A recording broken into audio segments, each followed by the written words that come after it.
Bismillahirrahmanirrahim. Assalamu alaikum wa rahmatullahi wa barakatuh. This is me, Abrar Rafaq, an English language instructor. Dear students and friends, मैंने जमूंगा टॉपिक ते pronoun और kinds of pronouns. नमूंगा क्लास अखलू pronoun हवाले बारकी और तदी kinds कम कम दीदी हवाले सर होगा क्लास अखलू pronoun से तो ये pronoun तक उर्दू के भी लिखी इसमें ज़मीर pronoun is used pronoun use कीगी in place of a noun the noun पर ज़ेबानी दा गलत से noun पर इस्तेमाली की to avoid چې موږ بچو its repetition د दोहराई ना pronoun noun की जगह इस्तेमाल होता है pronoun the noun पर इस्तेमाली ये वाली इस्तेमाली की ताकि इसके दोहराई से बचा जाए जका چې موږ د پر دې چې موږ د noun د दोहराई ना बचो वाली बचो क्योंकि इससे जुमले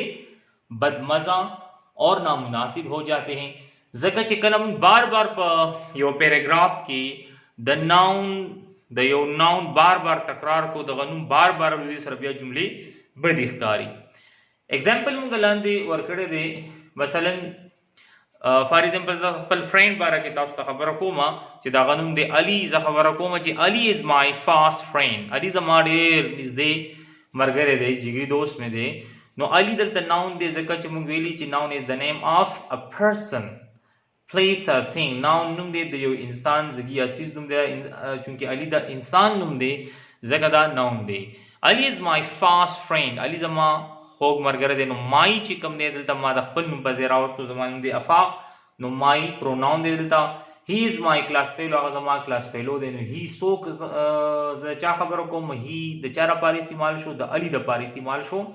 لہذا he هم پروناون دی مای د چا لپاره رااله د خپل نوم په ځای باندې ما یوز کو لہذا دا هم پروناون دی his father is a teacher دا غ پلار ټیچر دی نو his د چا پلار د علي پلار دلته ما د علي د لپاره his راوستو یعنی د هغه we study together مونږه یو ځای سټډي کوو نو we مونږ څوک یعنی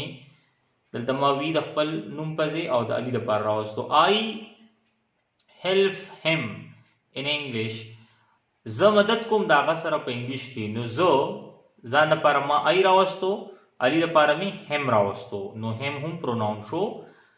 and he helps me هغه مدد کوي زما سره he څوک علي helps me زما سره مدد کوي می دلته ما دوباره د ځان لپاره یوز کو اوس د برني سو جملو کې چې کوم ناون استعمال شوی دغه دوه دي یو پکې پټ پروت دی افاق اگر چې د افاق د نوم دلته یو شوی نه دی خو تاسو ته ما څنګه وی چې زه تاسو فرض کړئ زه تاسو ته خپل فرند باره خبر کوم نو ما د ځان لپاره کوم پروناون استعمال کړی دي آی می استعمال کړی آی مطلب دی مے مای مطلب دی میرا می مطلب دی میرے ساتھ او بیا د علي دا ناون ټو دی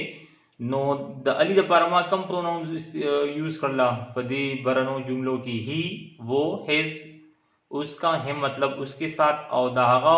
और ځان د پاره में कम प्रोनाउन यूज को वी में यूज को वी मतलब दे हम यानी कि मूंगा فرض کومګه تاسو دا وایي چې وی دا جملې تاسو دا سی یوز کړئ چې دا پروناون استعمال پکې ونی شي نو اوس په جملې بیا بری ښکاری چې موږ صرف ناونز یوز کو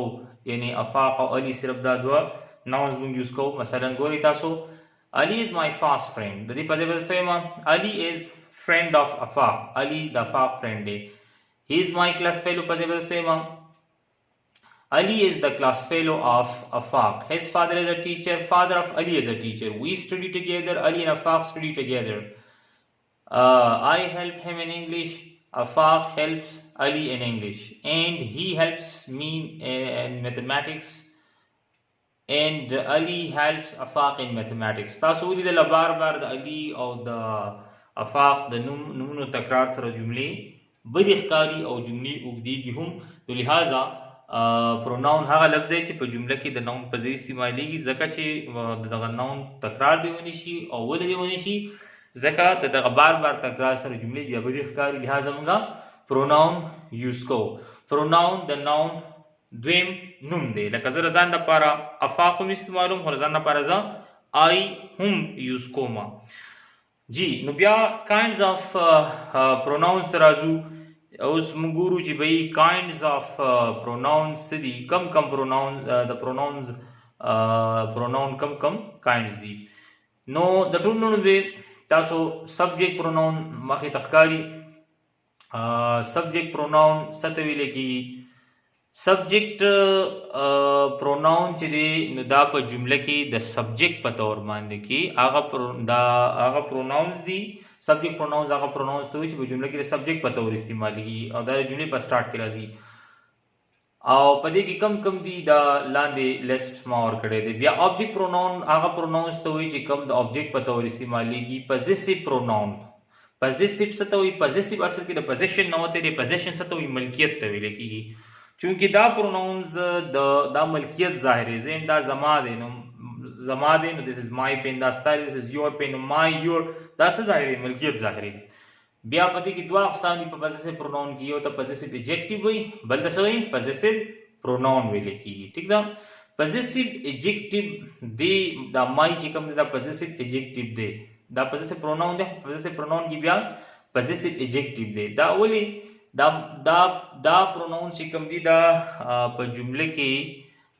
لکه د ایجیکټیو په شان کار ورکوي نو ځکه دې ته سوی پوزیسیو ایجیکټیو دی ته ویل کیږي ٹھیک شو بیا ریفلیکسیو پروناون دا لاندې لیست چې کوم دی دې ته ویل کیږي ریفلیکسیو پروناون دی ته ویل کیږي دی خو بیا تاسو ګوري فرست پرسن پروناون څه ته وایي فرست پرسن پروناون کله چې سپیکر د ځان لپاره څوک چې خبرې کوي هغه د ځان لپاره کوم پروناون استعمالي هغه څه وایي فرست پرسن پروناون لکه دې ټکي زه خبره کوم ځان لپاره زبر ځان لپاره کوم پروناون استعمالي وشم آی مطلب زه مای مطلب زما وی مطلب نو دا د څه وایي د فرست پرسن پروناون سیکنډ پرسن پروناون هغه دي چې کله سپیکر کله د مخاطب لپاره کوم پروناونز استعمالي دغه ته سوي سیکنډ پرسن پروناون ماته مثلا تاسو سټوډنټس ماته مخامخ نه سي نو زه به تاسو ته پرسن استعمالوم یو او یور تھرد پرسن پروناون څه ته وي تھرد پرسن پروناون چې دی کله سپیکر مخاطب ته خبره کوي او د دریمګړي کس باره کې ورته سوي نو هغه دریمګړي کس باره کې چې هغه کوم پروناون استعمالي نو دغه ته تھرد پرسن پروناون ویل کیږي اوس که د سړی خبره کوي نو هی براولي او که د جنۍ خبره کوي شي براولي بے جانسیز خبره کوي اٹ با استعمالي او که ډیرو خبره کوي نو دی با استعمالي ٹھیک شو د تھرد پرسن دغه ته ویل کیږي اوس سبجیکټ پروناون ترازو مونږه د آی مطلب سره مې په جمله کې دی مطلب سره راځي مې یعنی کې مطلب ز یو مطلب دا دی تم یو چې کوم دی نو د یو کس لپاره راځي د مخاطب یو کس لپاره یو آر ا سټوډنټ ته سټوډنټ یې او دا د ډیرو د پاروم راځي لکه یو آر سټوډنټس تاسو سټوډنټان یې هی چې کوم دی د دې مونږه اکثر کتابونو کې دی مطلب راغلی وو او بیا دې ته واحد غایب ویل شوی دی نو دا واحد خو دې خو غایب نه دی غایب مطلب دا دی چې هی مطلب صرف د غیر موجود کس لپاره نه استعمالي بلکې دا د موجوده کس لپاره نږدې کس لپاره هم موږ هی استعمالو او دې مطلب صرف وو ناراضي بلکې یې هم راضي نه کې مطلب دا چې نږدې کس لپاره هم دا یوز کې دی شي مثلا ما خوا کې دوه کسان ناشتي زغه یو ته ما وټ یو زه ته پوس کوم دا یو نه چې دا تاسو نه زه څنګه په انګریزي کې زه ما وات از هی ټو یو دا څه دی نو د هی نو مطلب سره دا نږدې کس او هی مطلب د لری کس لپاره راځي او د غیر موجود کس لپاره راځي لہذا په جمله کې د مطلب یہ یا وہ دوانو مطلبونو کې راځي شي او سړی طرف ته اشاره مذکر طرف ته اشاره د اسنی او د اسنی په مطلب هم په بعض جملو کې دی استعمال کیږي شي هم د نږدې زنان لپاره هم راځي او لری لپاره هم استعمال دي شي کې نږدې نو بیا مطلب یہ راځي کې نږدې جنې ته اشاره کوم لکه چې زه سم چې شي از مای سسټر دا زما خور ده د شي نه مطلب کوم فرض کا دا زما سسټر ما سره خوا کې نږدې ناسته نو زه سم شي از مای سسټر نو د شي مطلب سره راځي دا یعنی کې دا نږدې جنې او چې لري وي نو بیا وو په مطلب راځي اټ هم دغه شانت کې که نږدې بې جانسیز طرف ته اشاره کوم د دې مطلب به یې راځي د اټ او که لرې ته کوم نو وو په مطلب به راځي وی مطلب هم یعنی مونږه یو مطلب تاسو ټول د ډېرو په مطلب هم دا راځي دی د دې مطلب که زه نږدې د یو نه ډېرو کسانو ته اشاره کوم نو د دې مطلب به یې راځي یعنی دا ډېر کسان ده که زه اوس نږدې ما ته 5 شپږ سټوډنټان ناست دي کلاس کې نو زه څه یم दे आर स्टूडेंट्स नو दे मतलब څه شو ये स्टूडेंट्स हैं ये तलबा हैं دا स्टूडेंटان دي او کلری وی نو هغه لپاره بیا کزو سیم چې دے آر स्टूडेंट्स نو بیا به دې مطلب سره راځي वो स्टूडेंट्स हैं वो तलबा हैं هغه स्टूडेंटان دي جی ऑब्जेक्ट प्रोनाउन था ऑब्जेक्ट प्रोनाउन په دی و چې دا ऑब्जेक्ट په تور استعمالي کی د می مطلب د मुझे دا جمله اخر کې چې کله شي مطلب راځي मुझे he told me उसने मुझे बताया था मी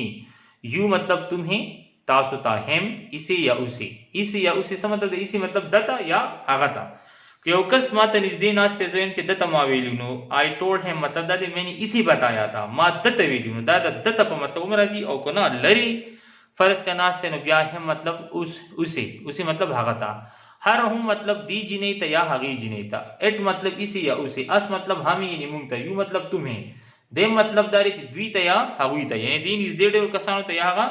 लरे कसानो ता आई टोल्ड देम मा द्वी ता वैल्यू आई टोल्ड देम मा हगी ता वैल्यू पजेसिव एडजेक्टिव तासो वक्ती मा द दे तफसीलों को बहरहाल पजेसिव एडजेक्टिव मा तासो वी जरा दा पजेसिव प्रोनाउन और पजेसिव एडजेक्टिव ऐसे कि दा यो किस्म प्रोनाउन दी खो फरक पकې دا دی چې کله زه اوس وایم ما ورسته د एग्जांपल्स عمر کړي چې کله زه اوس وایم یو سیس طرف ته اشاره کوم چې زما دی او دا غسیز نوم هم ما ته غستل وي نو بیا به زه د مای استعمال کوم لکه زه به وایم چې this is my pen او کنه صرف ورته اشاره کوم چې دا زما دی یعنی یو سیس ته اشاره کوم مثلا پن ته اشاره کوم پلاس کې را سره دی او زبل ته چې دا زما دی نو زه به وایم this is mine نو دغه فرق دی پکې صرف نو مای او ماین دوانو مطلب یې دی میرا یور یورز his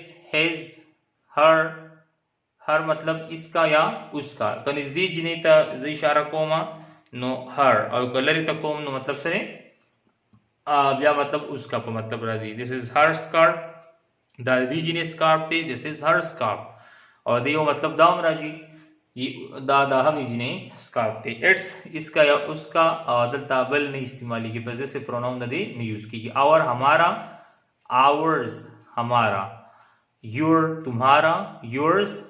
तुम्हारा their इनका या उनका and theirs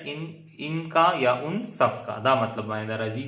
ریفلیکسیو پروناون دی دا ریفلیکسیو پروناون کله چې موږ وایو چې زه پخپلا یا وزه یو کار پخپل وکم یا ته پخپل وک یا هغه پخپل وکم دی لپاره موږ دا پروناونز استعمالو مای سیلف مطلب سره ز پخپل یور سیلف مطلب سره ته پخپل هم سیلف هغه کس پخپل هغه سړی پخپل یا هغه مذکر پخپل هر سیلف هغه مؤنث پخپل اټ سیلف هغه بیجانسس پخپل اور سیلف بون پخپل یور سیلف تاسو ټول پخپل دیم سیلف هغه ټول پخپل جی لاندې ما بیا دا په جملو کې هم یوز کړی تاسو لپاره چې تاسو پوه شئ په دې باندې چې دا مونږ څنګه یوز کوو او یا دغه مطلبونه راځي او کو نه راځي دغه کومه ترجمه چې موږ کله دا راځي او که نه راځي یوز اف pronouns and sentences د pronoun استعمال په جملو کې تاسو ګورئ سبجیکټ اینڈ آبجیکټ پروناون دا دوه ما په دې یو لیست کې ما یوز کړی دي یو شانتي ما یوز کړی دي تاسو ګورئ I inform you मैं तुम्हें इत्तला देता हूँ نو دا I دلته مطلب سره راځي मैं او د you مطلب तुम्हें I सब्जेक्ट प्रोनाउन शू you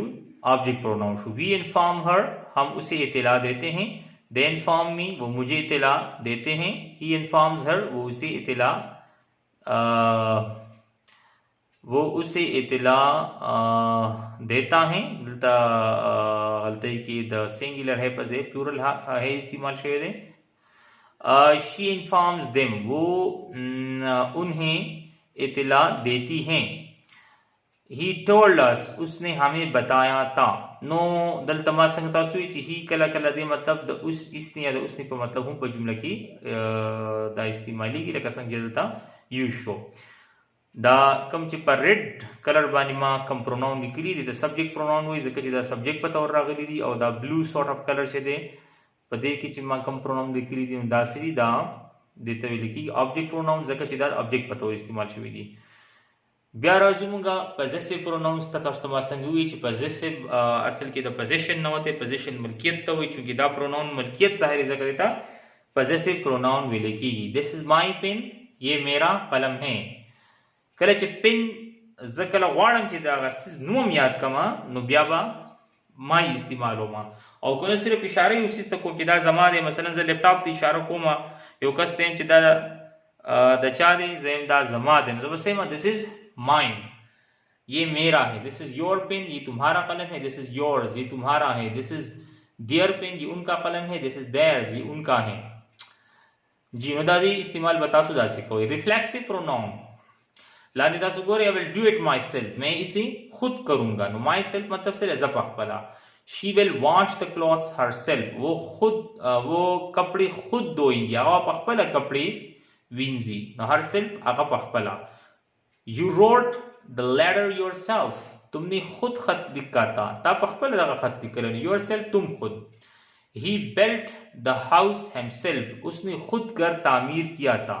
तो दे मतलब से हिमसेल्फ मतलब से आगा पखपला जी बल तासु गोरी they have bought the car themselves उन्होंने खुद गाड़ी खरीदी है अवी पखपला गाड़ी वास्ते themselves मतलब से अवी पखपला बांधे जी नो लिहाजा तासु मा पोए कड़े चेरा प्रोनाउन सतविले कीगी नो प्रोनाउन तासु तमा संगवी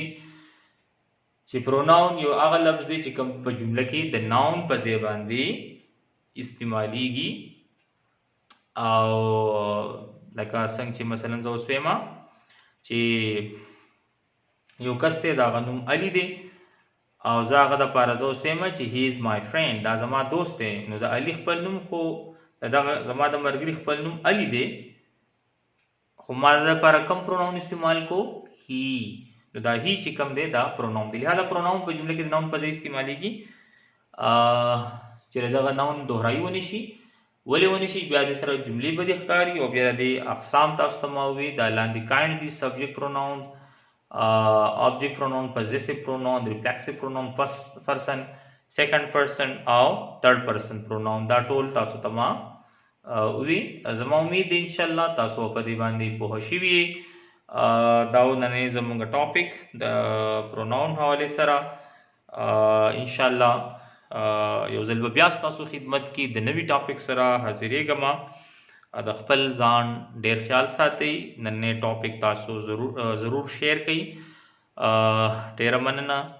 د لوی الله پامان